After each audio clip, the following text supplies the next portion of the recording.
kemarin kan sebenarnya pengen analisis strategi Pak, strategi yang gimana pakai terutama di konten marketing YouTube yang gimana buat itu kan basisnya edukasi, tetapi di samping edukasi dengan juga berjualan gitu, sama kolaborasi sama Mas Hendy untuk berjualan benar. Itu yang ngebuat saya kok ini kayak menarik gitu. Apalagi saya kan juga ngambilnya di bidang marketing, terutama di bidang marketing, digital marketing yang lagi tren gitu. Terus untuk produknya biasanya penelitian yang saya ambil itu terkait objek-objek pertanian, kayak produk-produk pertanian. Dan ini kan kayak unik banget gitu jenengan, terus ada edukasinya, tapi membuat masyarakat itu apa ya, percaya banget gitu, trust gitu kan jenengan, apalagi untuk membeli benih di jenengan dengan kolaborasi Mas ini. Itu sih Pak dasar penelitian yang kemarin kok saya ngambil ini terus WA dengan Pak, saya boleh izin untuk penelitian apa enggak kayak gitu kemarin. Iya. Ini saya jawab ya. Awalnya saya membuat konten memang untuk edukasi. Iya.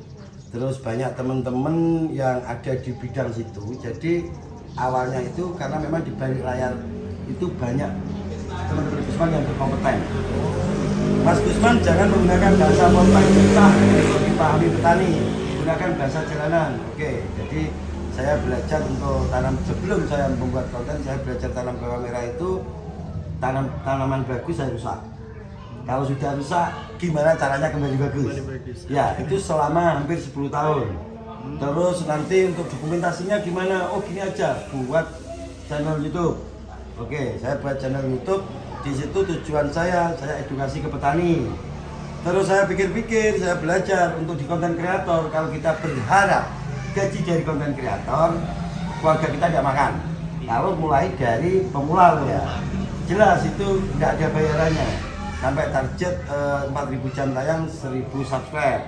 Setelah itu kita baru bekerja, benar-benar diakui oleh pihak YouTube. Yang terpenting di sini, kalau saya jualan, marketing saya itu seperti ini. Saya bungkus dengan cara yang berbeda. Contoh kecil, saya menjual benih tajuk giye. Tapi di situ saya bilang, saya tidak mau promo benih tajuk giye, saya tidak mau. Pokoknya mempromokan tajuk giye. Dengan cara seperti itu, orang mengenal tajuk giye. Jadi cara saya itu berbeda seperti itu, biar cepat mengenal orang-orang. Selain itu, benih ini sudah benar-benar saya bilang kalau benih ini kualitas itu tidak boleh langsung melulu kalau tanam benih kualitas saja itu tidak cukup. Jadi harus diiringi dengan yang lainnya, olah lahan yang maksimal. Jadi selanjutnya itu terkait tahapan jenengan mulai memproduksi konten. Apakah jenengan juga ada karyawan juga yang membantu untuk mengedit atau jenengan sendiri? ada. Saya mulai pertama karena saya setiap memulai sebuah pekerjaan saya tidak pernah main-main.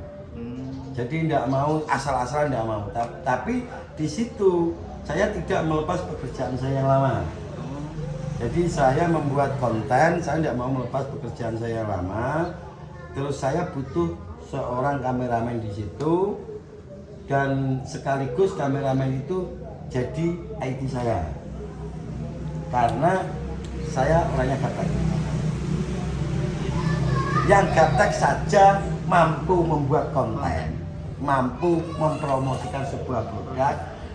Berarti yang tidak gaptek lebih gampang dong. Dan saya tidak pernah ngambil gaji YouTube sampai saat ini. Saya ambil masuk ke rekening, saya belikan, kadang saya belikan souvenir seperti kaos, seperti jersey, bahkan terkadang untuk giveaway saya belikan alat tangki supplier untuk para petani bawang merah yang belum punya. Jadi sampai detik ini saya belum pernah sekalipun ngambil gaji YouTube untuk saya makan. Tapi saya bisa dapat lebih, bisa dibilang 5-7 kali lipatnya dari gaji YouTube. Dari luar, dari jualan produk, dari kerjasama dengan Benita Juki. Itu saya dapat endorse dari jualan produk, itu setiap 1 bulannya masuk 1 juta, itu endorse-nya ya. Jadi selain dari hasil jual produknya, jadi setiap 1 bulan 1 juta. Kalau dari kerjasama dengan Mas Hendy, itu itu sesuai kiriman Pak. Sesuai pesanan. Jadi untuk saat ini kita jual benihnya juga sudah nyampe ke luar Jawa. Jadi Papua, pernah kirim Papua, Kalimantan, Sumatera, di Aceh pernah juga, Padang pernah. Terus yang sering saat ini kita di Sulawesi Mas ya? Entengan Sulawesi. Berarti hampir seluruh Indonesia. Hampir seluruh Indonesia, NTB, NTT pernah kita kirimi. Rata-rata berapa Pak per bulan? Kisaran di berapa ton pengiriman? Gak mesti Mas, tergantung. Biasanya kalau Nah ngambil rata-rata tidak bisa dalam waktu lingkup 1 tahun bisa. memang penjualan terbesarnya Sulawesi. Penyerapan bibit tajuk paling besar Sulawesi, luar Jawa itu. Ada ratusan ton di sana. Ratusan ton. Ratusan ton di sana, Sulawesi.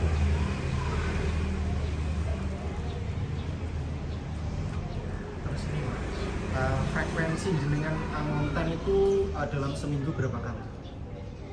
Atau mungkin Dulu saya channel saya itu cuma satu, iya. yang Gusman Bojonegoro. Sekarang agak malas Mas, tak potong. Gini, Tak dulu potong. channelnya itu satu, Iya. setiap berarti selang 1 hari munggah. Saya aja yang jawab Mas, saya aja yang jawab. Dulu aktif Mas, 2 hari sekali dulu. Dulu aktif, cuman sekarang agak malas jadi nggak mesti. Harusnya kembali ke dulu lagi. Lebih aktifnya 2 hari sekali setiap jam 4 Mas. Tayangnya jam 4 sore. 2 hari sekali itu bisa dipastikan, cuman akhir-akhir ini agak Ya karena kesibukan lah, kesibukan. itu alasannya. Kesibukan. Ya dulu saya itu sangat konsisten, sangat istiqomah. Jadi saya itu, tapi tidak semua saya sidak lahan itu saya buat konten enggak. Jadi kalau tanaman orang kita sendiri sudah bagus itu tidak penting dibuat konten. Karena saya butuhnya edukasi di situ. Saya masuk ke lapangan, saya bilang, saya bukan penikmat tanaman, saya ini turun ke lahan, saya ini dokter tanaman. Jadi banyak teman-teman dekat, keluarga dekat yang kecewa, terkadang suruh konten tanamannya yang bagus, saya tidak mau. Saya tidak pernah mau. Tapi saya akan mengunggah tanaman bagus itu biasanya di sela 5 video, 5-7 video edukasi, nanti di situ ada tanaman bagus saya unggah. Jadi biar teman-teman itu variasi gitu. ya, oh berarti kalau pengen punya tanaman bagus itu seperti ini. Sering yang bilang, Gus, kenapa kemarin di tanaman yang bagus tidak dikonten? Tidak penting karena sudah bagus. Kita edukasi bos. Iya benar. Ya, kita datang sebagai dokter tanaman bukan penikmat. Iya. Itu alasan saya. Tapi sesekali saya juga harus unggah tanaman yang bagus supaya banyak teman yang terinspirasi. Iya. Itu maksud saya. Iya. Tapi saya jujur saya kurang suka kalau tanaman yang bagus saya kurang suka. Dan saya tidak akan pernah bilang tanaman sebagus apapun, saya tidak akan pernah bilang tanaman bagus karena tetap bakal ada selalu telah di situ. Kalau di sidak lainnya, kalau di kontennya pas saya masuk di 10.000 subscribe, Iya. itu saya buat konten baru, konten lagi perjalanan dari Gusman Bojonegoro. Jadi Gusman Bojonegoro official. Ada dua akun. Ada dua akun di situ. Ada 2 akun tapi 1 adsense. Kan bisa sampai 3 akun 1 adsense. Di YouTube itu seperti itu. Dan di YouTube itu bukan masalah subscribe-nya, bukan, tapi viewer-nya Mas. Kita dapat cuan banyak dan 3 itu bukan dari subscribe. Saat ini, undang-undangnya saat ini, kebijakan dari YouTube itu bukan dilihat dari kebanyakan subscribe, tapi viewer. Jadi tidak ada bedanya antara 10.000 subscribe, 100.000, 1 juta, 10 juta tidak ada bedanya. Yang penting viewernya. Kan dulu seperti subscribe itu masuk. Ya masuk di kebijakan untuk gajinya. Saat ini enggak. Jadi cukup viewernya. Yang penting terus di situ tidak re-upload. Seperti apa Pak? Seperti saya habis buat video sama ambil. Ini video ini Mas Gusman tak ambil buat YouTube saya. Cukup sama tambahin pembukaan dan penutupan itu biasanya dilarang. Itu lah. Tapi kalau hanya motong, cuma saya buat video 20 menit, sampai ambil 1 menit atau setengah menit buat video shoot, bisa. Jadi saya ambil tapi sedikit itu bisa. Tidak golongan re-upload masih aman di situ. Tapi kalau untuk keseluruhan dilarang. Kalau perjalanan YouTube itu dari awal mindset saya itu bilang YouTube itu hanya sebuah penjembatan karena saya bukan public figure, bukan artis. Jadi gampang dikenal, dapat viewer banyak. Terus berpikir dapat gaji banyak dari YouTube. Kalau artis bisa. Tapi kalau sekelas kita-kita, tidak ada orang yang kenal kita. Gimana caranya orang itu kenal dengan kita? Dan nanti kalau orang-orang sudah banyak kenal dengan kita itu akan gampang. Seperti YouTube itu sebuah penjembatan. Kita mau jual apapun di situ, orang sudah pada tahu kita. Iya. Itu maksudnya. Kalau kita tiba-tiba itu jadi marketing tanpa dikenal orang kan susah. Susah, iya benar. Kalau sudah kita sudah jadi public figure lah ya, Gini. itu sangat gampang. Untuk di marketing itu sangat gampang. Karena gini, orang Indonesia itu mindsetnya seperti ini. Seneng sama Gusman. Gusman jalan satu kaki, dia akan ikut satu kaki. Dia tidak tahu itu nanti imbasnya apa, dia tidak mau tahu. Itu rata-rata orang Indonesia. Kalau sudah senang orang sama seperti itu. Terus di sisi lain, netizen menurut saya tidak ada di dunia ini netizen seperti Indonesia. Tapi itu kalau menurut saya sebagai content creator bagus. Semakin banyak netizen, semakin bagus. Semakin banyak yang menghujat kita berhasil. Asal kita tidak salah loh ya maksudnya. Kalau cuma beda versi, kita dihujat. Itu saya lihat pernah viewer saya ada yang tembus 100.000 yang lihat, saya ketawa, senyum-senyum. Semakin dihujat banyak orang yang ingin lihat. Yang penting di situ bukan kesalahan fatal ya, hanya beda versi. Beda versi kan sah. Iya benar. Jadi beda pandangan untuk tanam bawang merah itu sah, tapi yang penting bukan kesalahan mutlak. Kesalahan mutlak maksud saya paling gampangnya gini. Tanaman moler di gramason kan mati, mutlak salah gitu loh maksud saya. Gitu. Tapi kalau tanaman moler itu harus dikasih kapur tanah, kalsium CaCO3, kalsium karbonat CaCO3. Terus ada versi lain yang menggunakan kalium hidroksida (KOH). Kan seperti itu. Jadi kalau ada perbedaan di situ, kita semakin dihujat untuk konten kreator semakin bagus. Bakal semakin menaikkan viewernya. Tapi di situ saya tidak pernah sekalipun sengaja untuk membuat konten saya nanti dihujat, tidak pernah. Terus saya pengen membuat ini gimana caranya viral, tidak pernah. Karena tujuan kita edukasi. YouTube ini sebagai penjembatan bisnis saya yang lain. Jadi untuk di konten kreatornya seperti itu. Iya.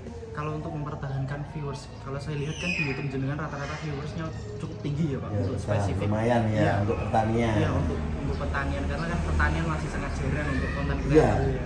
Itu seperti apa Pak, untuk mempertahankan viewersnya agar tetap stabil tinggi? Jangan melakukan pembohongan publik. Itu ya tuh. Ya, jangan pernah melakukan pembohongan publik, itu yang pertama. Yang kedua, jangan membuat seolah-olah yang tidak ada diadakan, yang ada ditiadakan. Itu penting. Jadi gini, kita sidak lahan kalau memang di situ problemnya ini ya problem itu yang diselesaikan, bukan mencari sesuatu yang dipahami. Paham maksud saya? Misal di situ ada serangan jamur, tapi yang kita jelaskan itu serangan hama. Itu di pertanian itu kan ada hama dan penyakit. Kalau penyakit itu jamur, bakteri, virus itu kan berupa penyakit. Kalau hama itu ulat, gandong dan yang lainnya. Kalau di situ problemnya itu hama, jangan menjelaskan tentang penyakit. Yang dijelaskan harus tentang hama. Realnya saja gitu. Jadi yang penting yang pertama jangan sampai ada pembohongan publik demi menaikkan viewer. Kalau di Indonesia itu yang viral-viral itu tidak akan bertahan. Iya. Saya yakin itu. Iya. Yang viral itu bertahannya cukup 1 tahun bahkan tidak. Saya yakin itu. Bahkan tidak nyampe. Jadi satu konten itu bisa sekali lihat selesai. Sudah. Viralnya kali ini ada video seperti ini. Yuk sama-sama lihat, sekali lihat sudah. Kita tidak mungkin pengen lihat lagi. Nah, Sementara di konten saya karena edukasi, orang yang lihat pertama saya kurang jelas, ini tadi seperti apa ya, saya lupa dosisnya berapa. Akhirnya orang itu berminat untuk nonton lagi. Perbedaannya edukasi dengan yang viral-viral itu seperti itu kalau di konten kreator. YouTube, channel YouTube itu paling tepat untuk sebagai jembatan bisnis kita yang lain. Jadi di situ cara kita marketing kita itu kita bungkusnya di situ. Saya nggak pernah langsung di situ jualan, nggak pernah. Pasti saya bungkus penjelasan langsung di situ ya ada satu waktu saya mempromosikan produk dengan versi saya.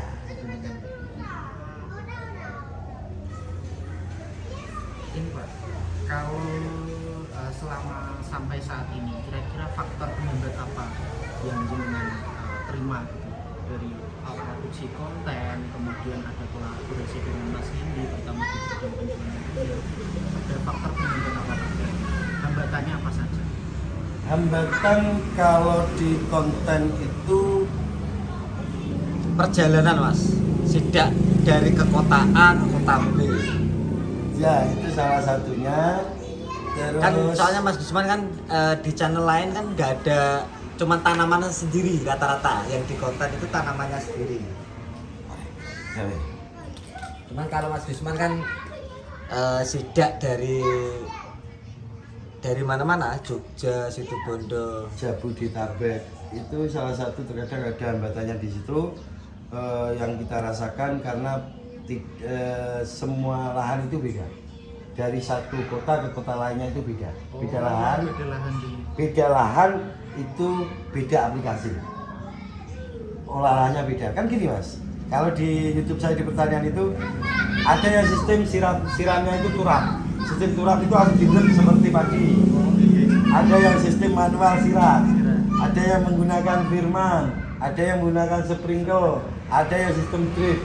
Jadi kalau kita menjelaskan itu hanya satu penjelasan tidak cukup. Itu yang saya rasakan terkadang ya harus selalu menggali dan memahami. Jadi kalau saya saat ini belajar tentang kontur tanah di Nganjuk, saya pelajari konturnya seperti ini.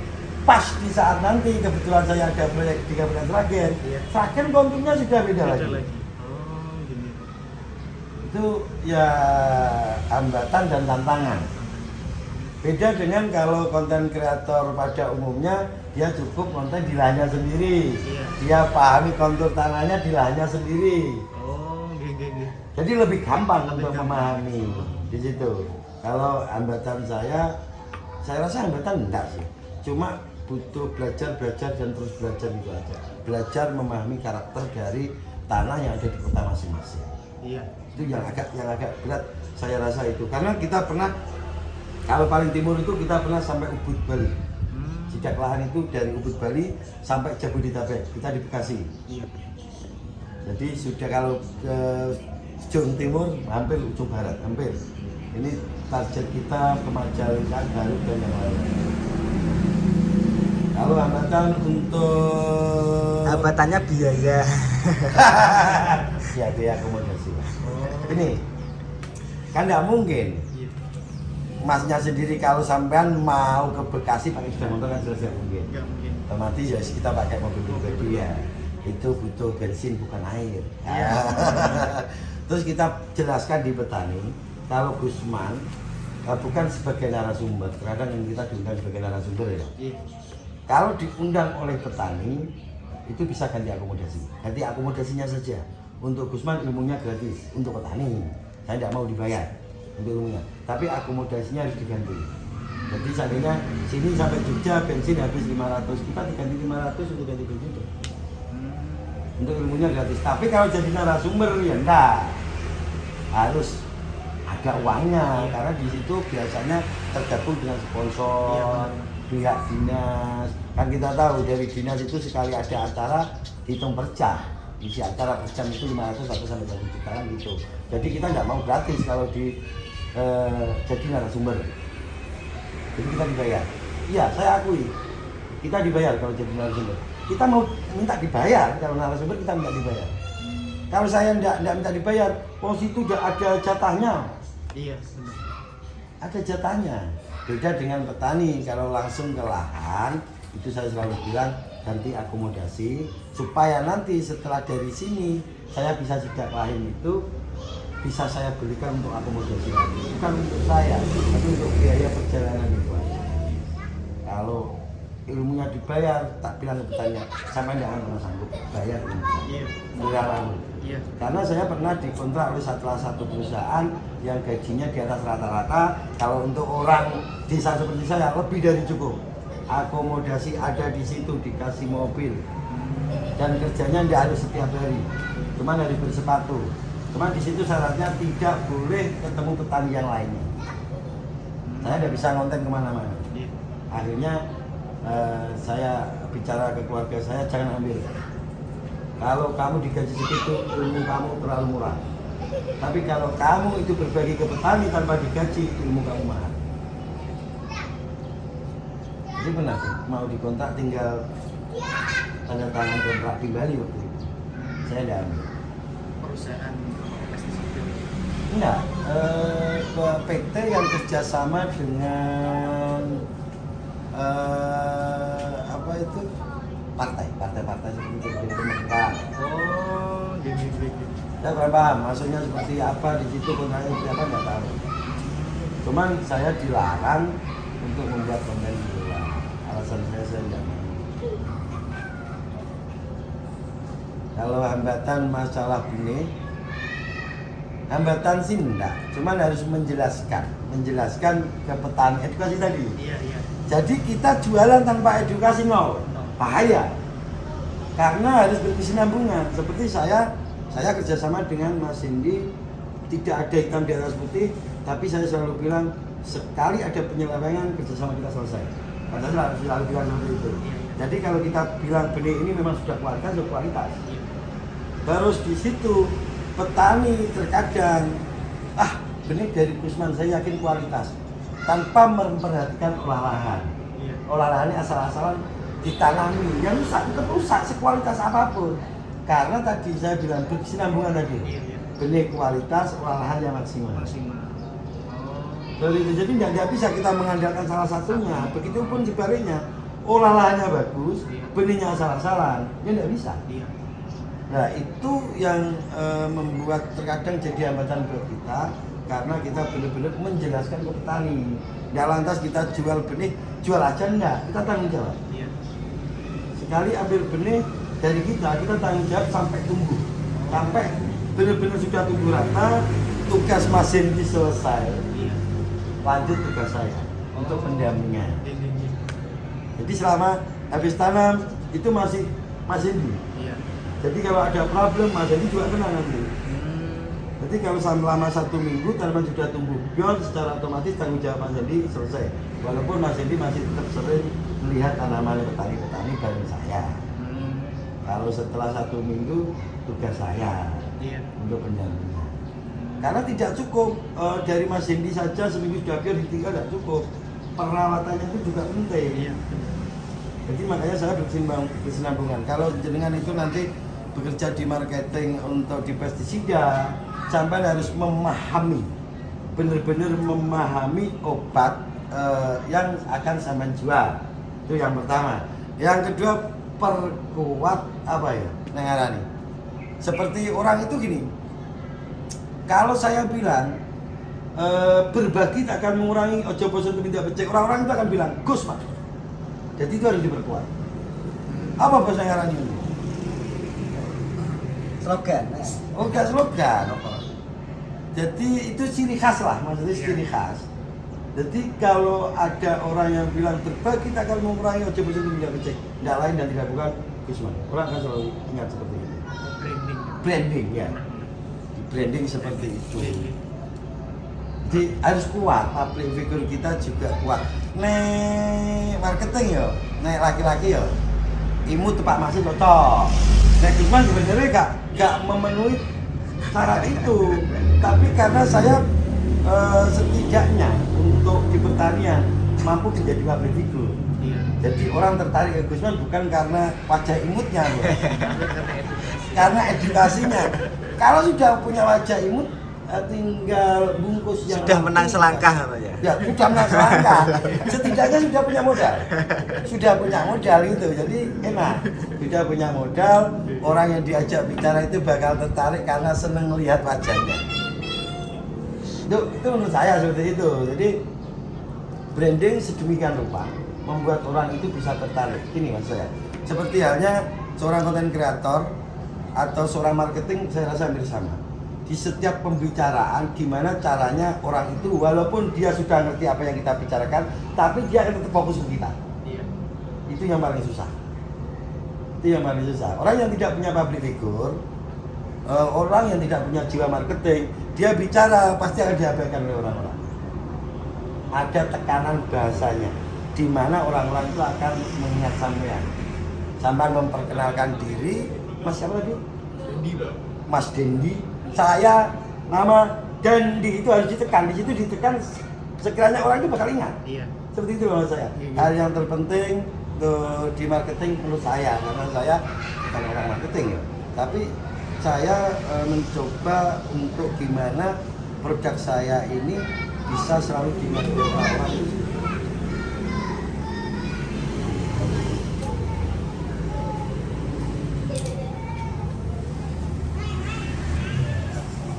Kalau ini Pak terkait kan mulai perjalanan dari awal mulai dari konten terus kemudian mengedukasi masyarakat dari berbagai daerah, kemudian kolaborasi dengan Mas Dendi hingga sampai saat ini dikenal oleh masyarakat.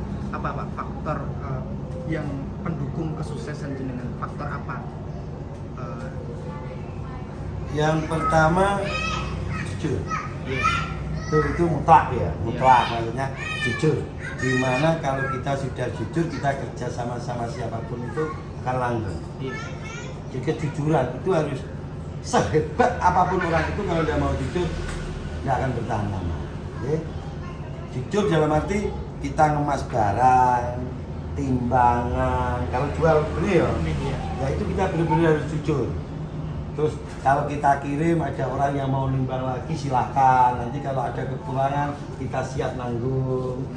Biasanya timbangan di sini memakai timbangan yang biasa, terus timbang elektrik biasanya berkurang itu 1 on, 2 on, kita mau tanggung jawab.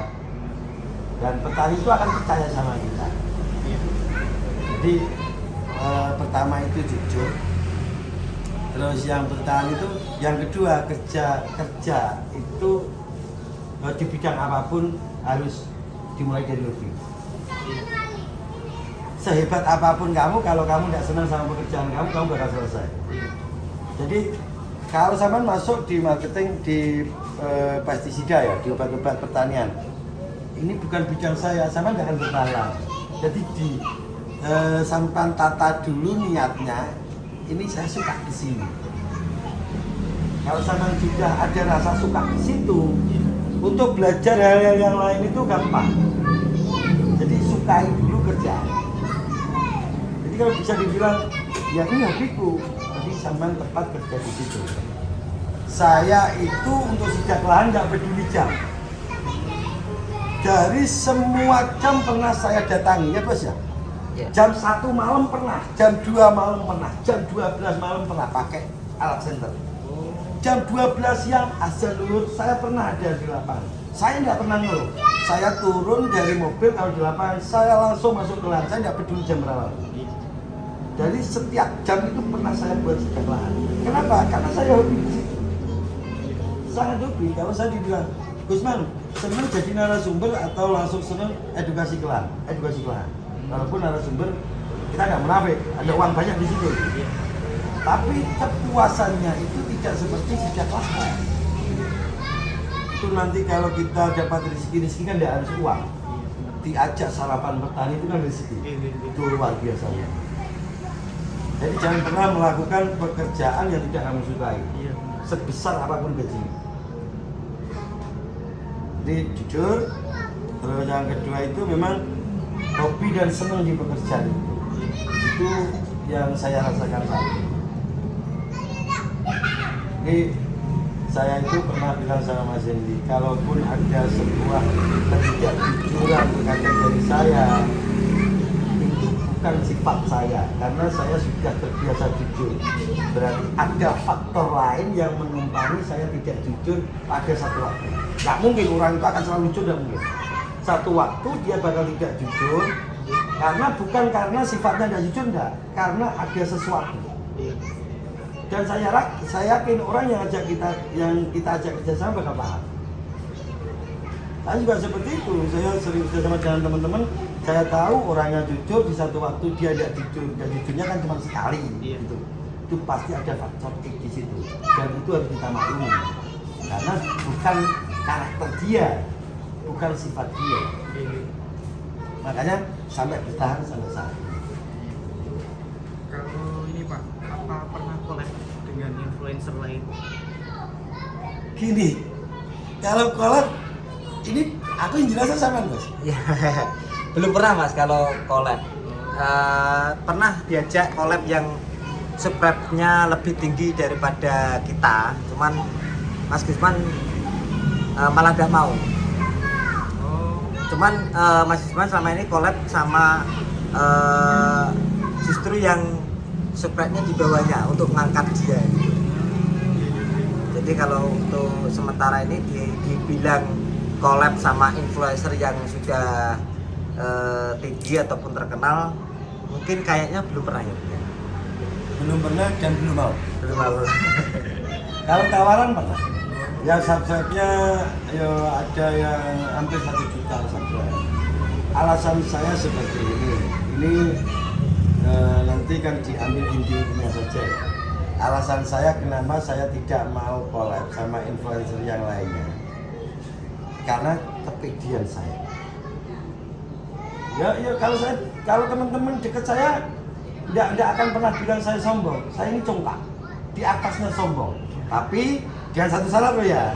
Menurut saya sombong yang bertujuan itu boleh. Dalam arti bukan menyombongkan diri loh ya, sombong yang punya tujuan itu boleh. Berjalannya gini, kalau saya collab dengan subscriber di atas saya diundang, itu seolah-olah saya dompleng nanti. Saya tidak mau, di situ saya tidak mau. Saya pengennya mulai itu dari bawah. Saya tidak mau instan, karena sebagian besar konten kreator pengen collab itu pengen menaikkan followernya. Saya tidak mau. Tapi kalau ada pemula, saya dampingi sampai benar-benar dia itu diakui oleh YouTuber sebagai konten kreator. Dan banyak, Nganjuk ada, Tuban ada, banyak. Awalnya pengikut saya, terus pengen collab sama saya, hayu saya siap tanpa digaji. Walaupun saya pernah diundang oleh influencer yang subscribe-nya jauh di atas saya digaji, saya tidak mau. Itu alasan saya. Intinya saya sebagai konten kreator itu tidak semata-mata karena cuan, tapi saya tidak munafik, saya butuh uang. Perlu dipahami loh ya. Jadi Gusman congkak, gak butuh duit, enggak, munafik, gak butuh duit. Tapi ada waktu-waktu tertentu itu saya tidak boleh ambil cuan itu. Nah, semua orang kan punya karakter masing-masing. Itu yang ada di pikiran saya. Dulu awalnya saya nonton karena saya ini gak ya. Selalu dibilang ini, jangan lupa like, komen, dan subscribe. Itu berlawanan dengan hati nurani saya. Sangat berlawanan, tapi saya ikuti karena saya tidak paham untuk ngedit, untuk mengunggah video saya tidak paham. Jadi saya ikuti dengan berat hati. Untuk akhir-akhir 2 tahun terakhir ini saya tidak mau. Bahkan saya kalau sampai belum tahu manfaat dari video saya yang sudah terlanjur subscribe, unsubscribe dengan tegas saya. Tapi di mana di saat zaman sudah mendapatkan sesuatu yang berguna dari video saya, silahkan subscribe, tidak apa-apa. Yakin, saya yakin. Kenapa? Jika itu bermanfaat, orang itu pasti akan subscribe. Makanya saya benar-benar kecewa banget dulu. Tapi alasannya itu, saya ini gaptek, saya tidak bisa mengunggah video, saya tidak bisa ngedit. Kan dulu diputus, dikasih intro seperti itu. Dan sekarang kan saya jarang ada intronya, tidak penting buat saya, itu tidak penting. Karena subscribe buat saya juga tidak penting. Yang penting edukasi saya masuk ke petani, dengan sendirinya petani dapat manfaatnya akan sukses. Itu maksudnya. Tapi cara orang beda-beda. Makanya saya berani ngehujat teman konten kreator yang lain itu selalu bilang jangan lupa like, comment, dan subscribe. Berarti tujuannya cari subscribe. Saya. Dan saya nggak setuju.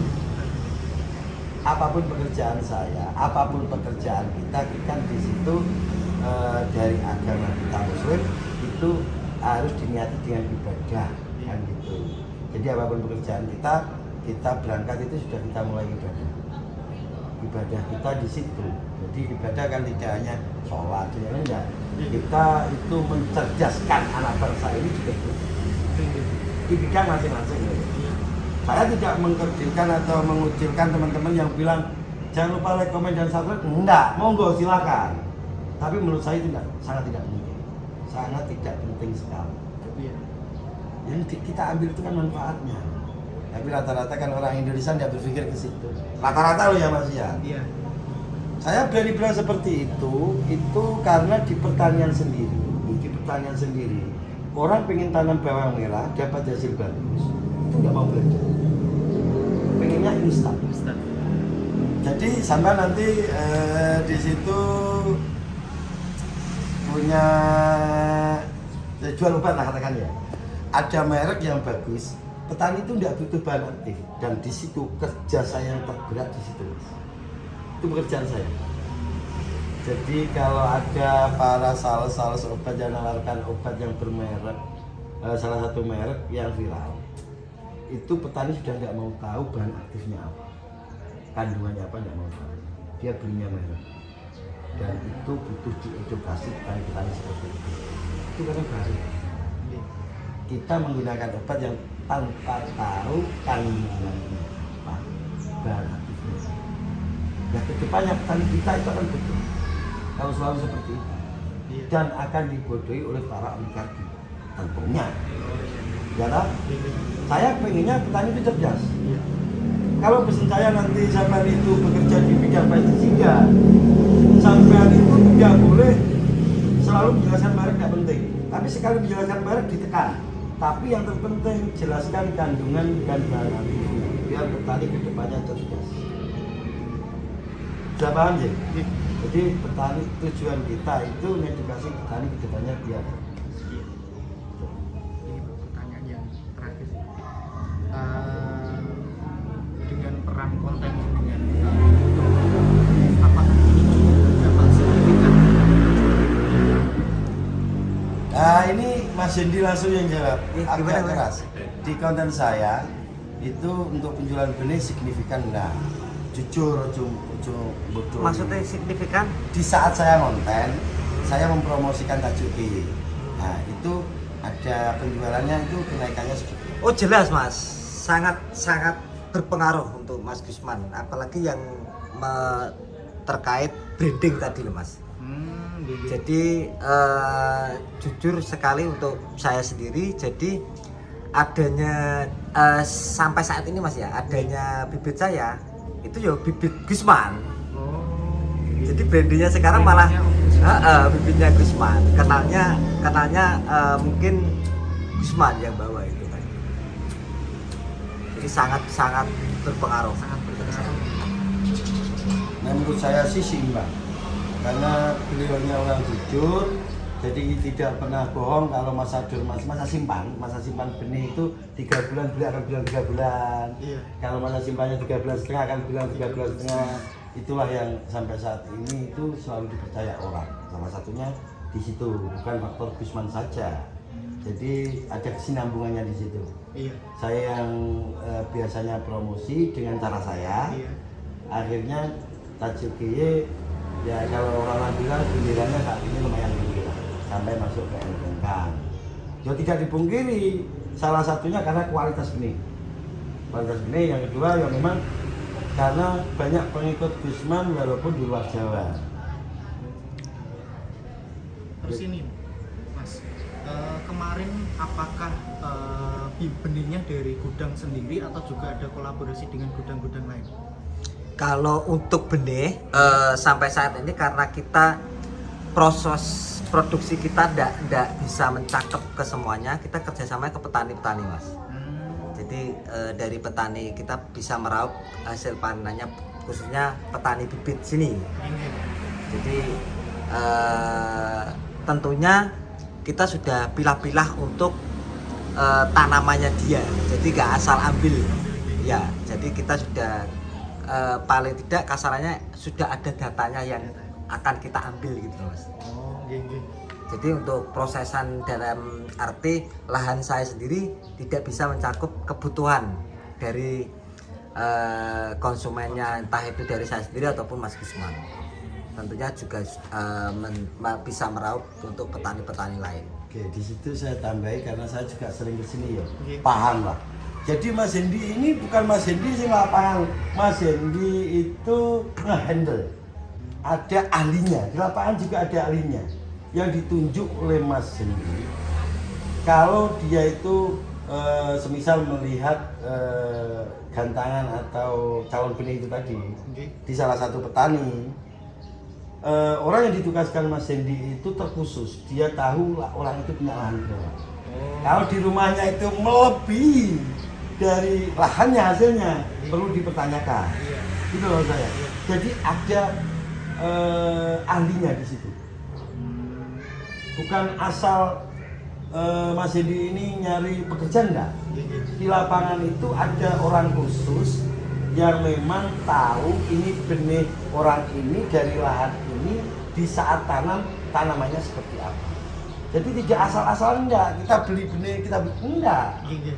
Nanti disurvei, dilihat itu kualitas, setelah itu dilaporkan ke Mas Hendy gimana ini benih, ini enggak masuk berarti ya ditinggal, jangan ambil itu gitu. Nah, jadi harus tahu luasan tanahnya di petani itu. Jika sudah di situ sudah tahu luasannya, itu di berapa tempat panenannya baru enggak? Iya. Nah, itu tugas dari yang ada di lapangan. Berat, kerja tugas di lapangan berat, tapi tetap lebih berat tugasnya Mas Hendy karena selalu berpikir untuk kualitas benih. Iya, benar. Itu yang saya tahu karena saya sering kesini dan anak-anak yang di lapangan kan semuanya kenal dengan saya dan kayaknya itu dia takut kalau saya bilang jangan pernah bohong. Jadi kalau ini benar-benar kualitas ya bilang saja kualitas, kalau enggak bilang enggak, karena kerjaan ini untuk seterusnya. Iya, keberlanjutan. Ini nyinggung sedikit aja ya, saya enggak bilang orang Nganjuk, enggak. Oknum penjual benih itu ada yang sifatnya instan. Jadi ada permintaan misal pengen yang siap tanam tapi tidak dikasih benih yang siap tanam, ada. Jadi sasarannya satu petani itu, setelah petani itu kecewa dia cari sasaran yang lain. Hanya oknum seperti itu. Dia mencari hasil yang banyak tapi secara instan. Di kita nggak mau seperti itu. Kita pengen kerja sama, sekali petani itu beli benih kita, kedepannya dia itu akan senang dengan benih kita. Awalnya dulu memang agak susah. Apapun alasannya, barang yang kualitas itu pasti biasanya harganya sedikit di atas. Sedikit lebih mahal. Nah, untuk itu kita kesusahan masuk ke petani dulunya. Iya. Tapi setelah kita masuk ke petani, petani tahu hasilnya. Dikasih benih dari manapun, harga semurah apapun nggak akan namanya. Nah, itu benar-benar kita edukasinya di situ. Makanya petani, enggak lah, kita mau ambil tajuk giginya Mas Gusman. Sudah terbukti. Kalau pakai yang lainnya benar lebih murah, tapi belum tahu nanti hasilnya seperti apa. Itu yang kita lakukan sampai saat ini. Jadi kita menjual benih tidak asal kita jual ke petani kita lepas, enggak. Petani itu kita rangkul. Kita jelaskan di sini bukan antara penjual dan pembeli. Saya sampai ke rumah jenengan berarti sudah ada secara keluarga. Nanti kalau ada apa-apanya ada rasa tanggung jawab dari kita. Tapi harus ada bentuk kejujuran dari petani. Itu untuk jaga-jaga, ambil benihnya dari kita, yang ditanam dari yang lain nanti minta ganti, kan gitu. Jadi harus ada kejujuran. Ya di situ sampai saat ini berjalan itu seperti itu.